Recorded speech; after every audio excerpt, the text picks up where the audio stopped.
Warahmatullahi wabarakatuh. Perkenalkan, kami dari kelompok 2 dengan mengambil jurnal tentang Atomic Absorption Spectroscopy. AAS atau Atomic Absorption Spectroscopy adalah prosedur analitik spektro untuk menentukan unsur secara kuantitatif dengan menggunakan absorption optical radiation pada atom bebas dalam keadaan gas.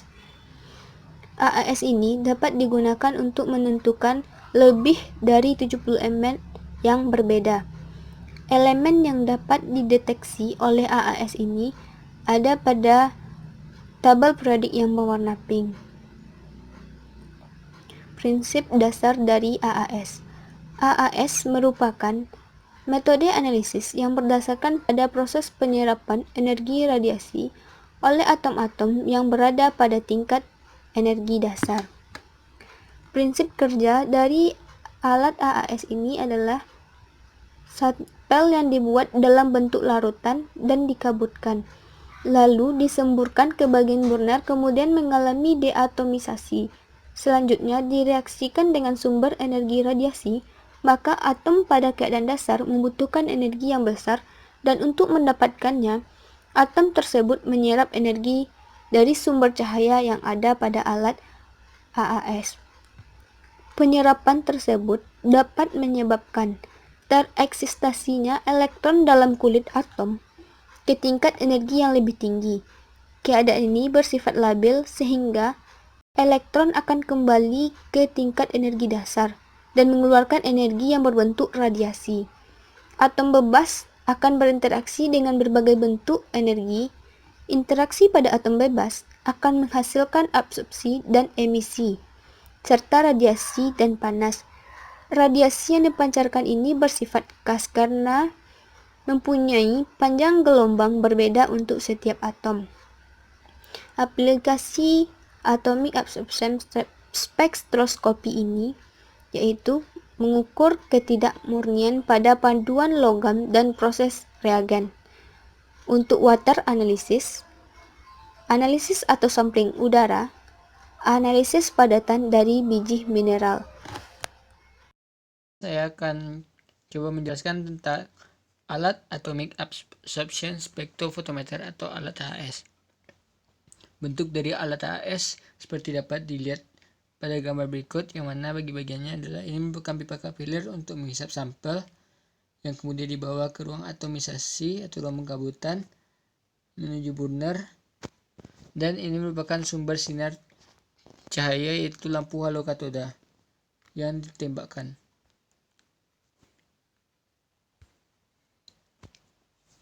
Tahap proses AAS dapat dilihat pada skema berikut ini, yang mana sampel kemudian dihisap menuju ruang pengkabutan bersamaan dengan gas asetilen sebagai bahan bakar dan O2 sebagai pengoksidasi. Di ruang pengkabutan, sampel dibentuk menjadi aerosol, kemudian dibakar di burner atau ruang pembakaran, di mana campuran gas dinyalakan. Dalam nyala yang bersuhu tinggi itulah terjadi pembentukan atom analit yang akan diukur. Kemudian dari hasil pembakaran ini akan dibaca oleh lensa dan filter yang merupakan monokromator yang digunakan untuk mengisolir sebuah resonansi dari sekian banyak spektrum yang dihasilkan oleh lampu katoda berongga yang ditembakkan. Kemudian ditangkap oleh fotodetektor dari sinar cahaya menjadi arus listrik. Kemudian arus listrik berkuat oleh amplifier sehingga kemudian dapat terbaca oleh readout dan menampilkan angka atau berapa konsentrasi dari sampel yang dihasilkan didasarkan pada standar. Selanjutnya yaitu light source atau sumber cahaya. Sumber cahaya berasal dari lampu katoda yang berbeda untuk setiap unsur atau setiap elemen. Pada metode ini, cahaya dari sumber diarahkan untuk melewati analit menuju ke detektor. Semakin besar jumlah cahaya sampel yang ada, maka semakin besar absorbansi yang dihasilkan oleh sampel. Jenis-jenis sumber radiasi antara lain. Yang pertama, hollow cathode, terdiri dari cekung silindris, terbuat dari unsur yang sama dengan unsur yang akan dianalisis, dan anoda yang terbuat dari tungsten. Dengan memberikan tegangan pada arus tertentu, sampel yang akan dianalisis akan memijar dan atom katodanya akan teruapkan dengan pemercikan. Atom akan tereaksitasi, kemudian mengemisikan radiasi pada panjang gelombang tertentu. Lampu katoda untuk aluminium. Lampu katoda diletakkan pada tempat khusus pada instrumen. Selanjutnya, electrodischarge lamp mempunyai prinsip kerja yang hampir sama dengan hollow cathode lamp, tetapi mempunyai output radiasi lebih tinggi. Biasanya digunakan untuk analisis unsur-unsur AS dan Se. Karena pada hollow cathode lamp, untuk unsur-unsur tersebut signalnya lemah dan tidak stabil. Selanjutnya, atomizer atau atomisasi sampel. Sistem nyala. Sampel diintroduksikan dalam bentuk larutan, kemudian dimasukkan pada sistem nyala dalam bentuk aerosol. Aerosol dihasilkan oleh nebulizer atau pengabut, kemudian dihubungkan ke sistem nyala oleh ruang penyemprot atau chamber spray. Jenis nyala. Yang pertama, nyala udara asetilen. Temperatur nyala yang lebih rendah mendorong terbentuknya atom netral, dan dengan nyala yang kaya bahan bakar, pembentukan oksida dari banyak unsur dapat diminimalkan. Yang kedua, nitros oksida asetilen. Biasanya digunakan untuk penentuan unsur-unsur yang mudah membentuk oksida dan untuk unsur-unsur yang sulit terurai, karena temperatur nyala yang dihasilkan relatif tinggi. Contohnya Al, B, MO, Si, So, Ti, V, dan W. Ini adalah bentuk sistem atomisasi nyala.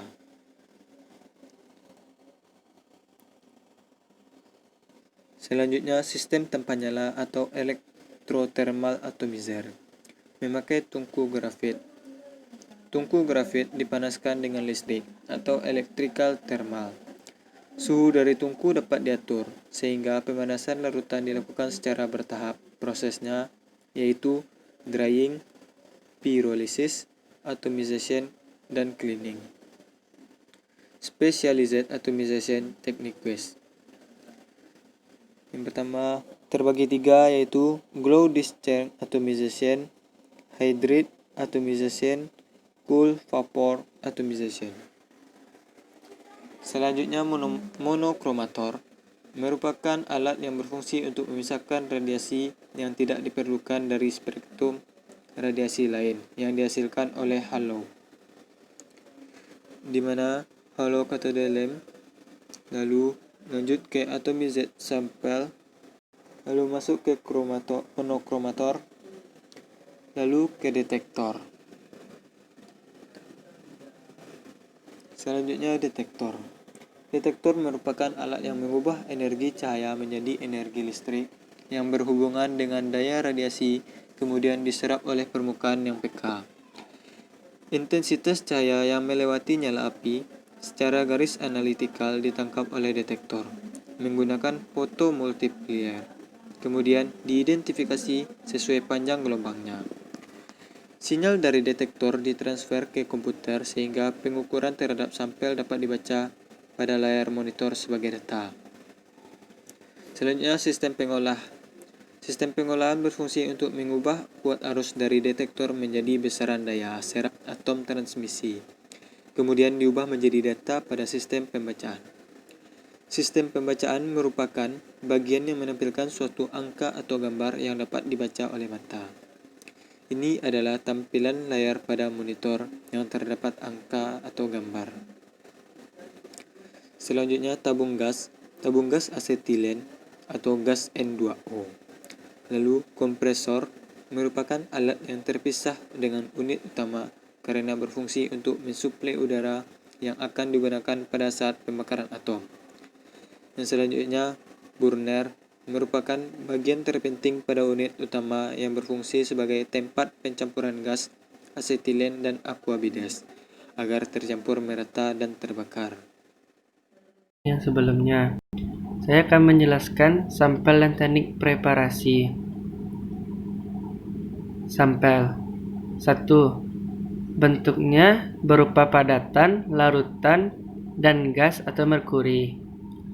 Ukurannya bergantung pada teknik yang digunakan dari miligram, yaitu sampai 10 mili untuk larutan pada flame work yang konvensional. Persiapannya tergantung pada tipe atomisasi yang digunakan, biasanya harus mempersiapkan larutannya. Teknik preparasi 1. Sampel cair. Sampel cair dilarutkan dengan air secara kuantitatif, kemudian ditambahkan asam secukupnya. 2. Sampel padat. Sampel padat dilakukan dengan dekstruksi. Dekstruksi dapat dilakukan dengan cara berikut. Yang pertama yaitu cara kering. Diabukan dengan menggunakan furnace pada suhu tertentu. Jika perlu ditambahkan icing air, selanjutnya abu dilarutkan dalam asam dan diencerkan secara kuantitatif. Direkomendasikan untuk analisis yang berupa unsur Ag, unsur Al, unsur As, unsur Ba, unsur Be, unsur Ca, unsur Cd, unsur Co, unsur Ce, unsur Cu, unsur Fe, unsur K, unsur Mg, unsur Mn, unsur Mo, unsur Na, unsur Ni, unsur Pb, unsur Sb, unsur Se, unsur Ti, unsur V, dan unsur Zn. 2. Cara basah. Cara basah dilarutkan dalam asam kuat atau campuran asam kuat, kemudian dipanaskan dalam labu kejedal atau gelas kimia. Kisatkan, lalu larutkan dalam air, masukkan ke dalam labu ukur dan saring. Asam digunakan secara bersama-sama dengan HNO3 dalam preparasi. Contoh untuk dekstruksi logam, yaitu nomor 1, asam HCl. Dapat membantu untuk unsur Sb, unsur Ru, unsur Su. Tidak direkomendasikan untuk unsur TH dan unsur Pb. Nomor 2, asam H2SO4. Tidak direkomendasikan untuk unsur Ag, unsur Pb, dan unsur Ba. Nomor 3, asam HClO4. Dapat membentuk zat organik. Nomor 4, asam HF. Dapat membantu untuk material yang mengandung silika. Penggunaan HNO digunakan pada sampel yang bersih atau material yang mudah teroksidasi. Penggunaan HNO -HSO atau HNO HCl digunakan untuk zat organik yang mudah teroksidasi.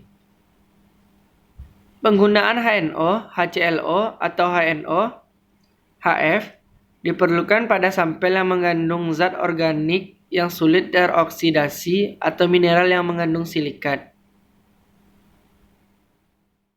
Baik, saya akan menjelaskan yang bagian measuring techniques.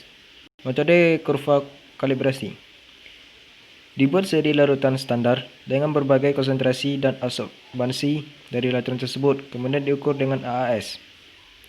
Membuat grafik antara konsentrasi atau C dengan absorbansi A yang merupakan garis lurus melewati titik 0 dengan slope E atau B atau slope A B. Konsentrasi larutan sampel kemudian diukur dan diinterpolasi ke dalam kurva kalibrasi atau dimasukkan ke dalam persamaan regresi linear pada kurva kalibrasi. Beginilah contoh-contoh dari kurva kalibrasi. Bisa dilihat. Ini bisa dicari dengan Excel atau dengan manual atau dengan kalkulator.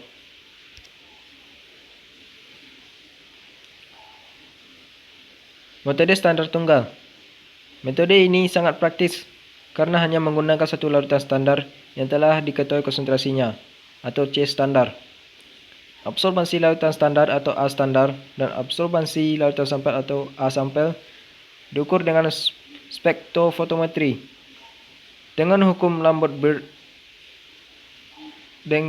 dengan mengukur absorbansi larutan sampel serta standar, maka konsentrasi larutan sampel dapat dihitung. Metode adhesi standar. Metode ini banyak digunakan karena dapat meminimalkan kesalahan karena perbedaan kondisi lingkungan atau matriks sampel dan standar. Pada metode ini, 2 atau lebih jumlah volume tertentu pada sampel dipindahkan ke labu bakar. Satu larutan diencerkan sampai volume tertentu, kemudian diukur absorbansi tanpa ditambah dengan zat standar. Sedangkan larutan yang lain sebelum diukur absorbansinya ditambahkan terlebih dahulu dengan sejumlah larutan standar tertentu, kemudian diencerkan seperti pada larutan pertama. Keunggulan dan keterbatasan yang dimiliki. Yang pertama, keunggulan dapat menentukan kuantitas unsur pada suatu paduan dari part per million ppm sampai subpart per billion atau ppb. Dan keterbatasan yang dimiliki, yang pertama, tidak dapat menganalisis secara langsung unsur-unsur gas mulia, halogen, sulfur, karbon atau nitrogen. Yang kedua, kurangnya sensitif untuk analis unsur pembentuk karbida atau oksida refraktori. Yang ketiga, pelarut berbeda tiap sampel. Dan yang keempat, lampu belum tentu sesuai dengan material uji. Baiklah, hanya itu yang bisa kelompok kami sampaikan. Kalau ada kesalahan mohon dimaafkan. Wabillahi taufiq wal hidayah. Wassalamualaikum warahmatullahi wabarakatuh.